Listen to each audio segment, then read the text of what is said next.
त्रिकोणमिति से संबंधित एक और प्रश्न लेकर आए हैं जो ऑब्जेक्टिव में ऊंचाई दूरी से संबंधित है।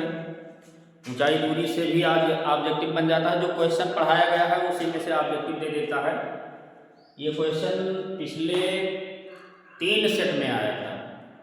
पिछले वर्ष ये क्वेश्चन 3 सेट में आया था। तो आइए देखते हैं।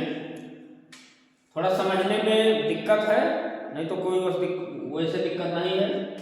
चित्र में ओ का बिंदु ये तथा पी से देखने पर अवनमन कोण। उन्नयन कोण का अर्थ है कि नीचे से जब ऊपर देखा जाएगा तो उन्नयन कोण जो आंख बनाएगी वो उन्नयन कोण। ऊपर से जब नीचे को देखा जाएगा तो जो कोण बनेगा वो बनेगा अवनमन कोण।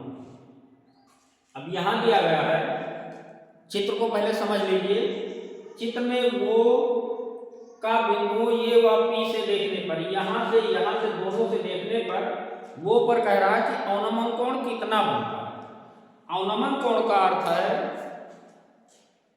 कि जैसे ये बना, ये कोण जो बनता है इस कोण के बराबर होता है। इसको कहा जाता है अवनमन कोण और इसको कहा जाता है उन्नयन कोण।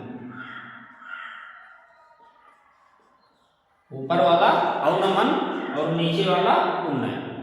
अब इसमें पहले कह रहा है कि ये व पी से, इसका अर्थ है कि ये पर जो अवनमन कोण बन रहा है उसको निकालिए और पी पर जो अवनमन कोण बन रहा है उसको निकालिए। जो आएगा वही आंसर हो जाएगा। अब देखिए ये जब पूरा कोण दर्शा रहा है 45 अंश, तो ये बन जाएगा 45 अंश। इसका अर्थ है कि ये पर जो अवनमन कोण बन रहा है वो बन रहा है 45 अंश। इसमें 45 अंश जो पहले है वही सही है। 2 में 45 अंश है, दोनों में से 60 और 30 कौन होगा उसको देखिए। यहां लिखा है 60 अंश। बहुत लोग लगा क्या देते हैं, यहां 45 देखिए अवनमन बना दिए, तुरंत यहां 60 देख के अवनमन 60 बना दिए और ऑब्जेक्टिव में 45 और 60 दिखाई दिया, टिक कर दिए, गलत हो गया। टिक कर दिए, गलत हो गया। यहां पहले निकालिए, ये समकोण त्रिभुज बन रहा है, हमको निकालना है ये कोण, ये छोटा वाला।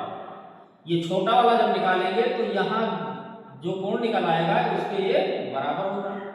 अब ये 60 अंश है, ये समकोण त्रिभुज बनेगा, ये 90 अंश है। ये कितना अंश बचेगा?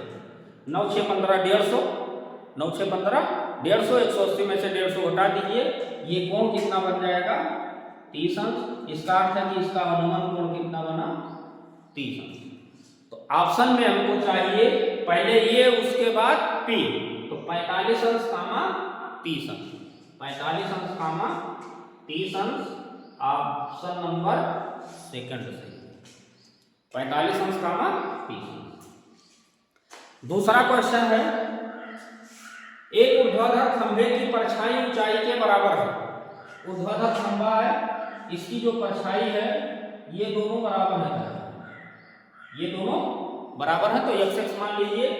सूर्य का उन्नयन कोण ये पूछ रहा है।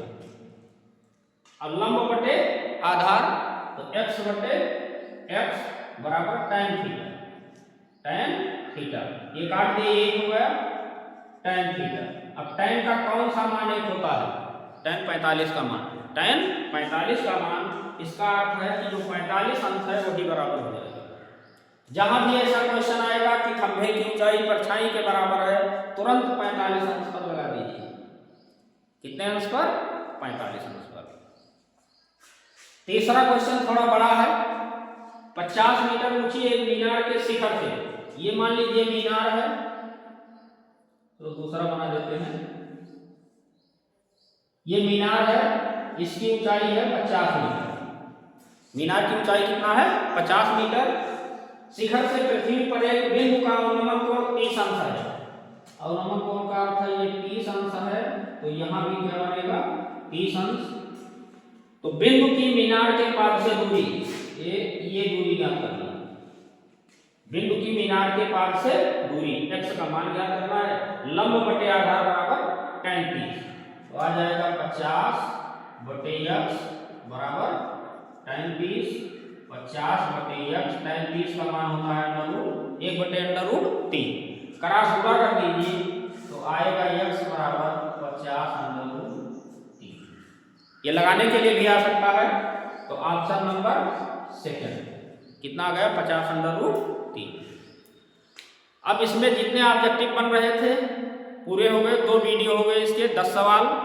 उसके पहले जो और वीडियो त्रिकोणमिति के ऊंचाई दूरी के सब पढ़ाए हैं उसको खूब अच्छी तरीके से पढ़ लीजिए।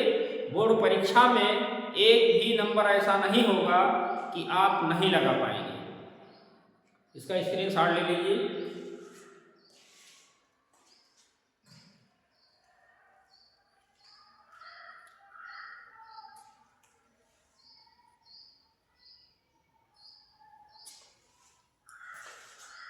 अब अगली वीडियो में दूसरा चैप्टर लेकर आएंगे, कोई बढ़िया सा चैप्टर जिससे ज़्यादा नंबर आए उसी को पढ़ाएंगे। तब तक के लिए धन्यवाद।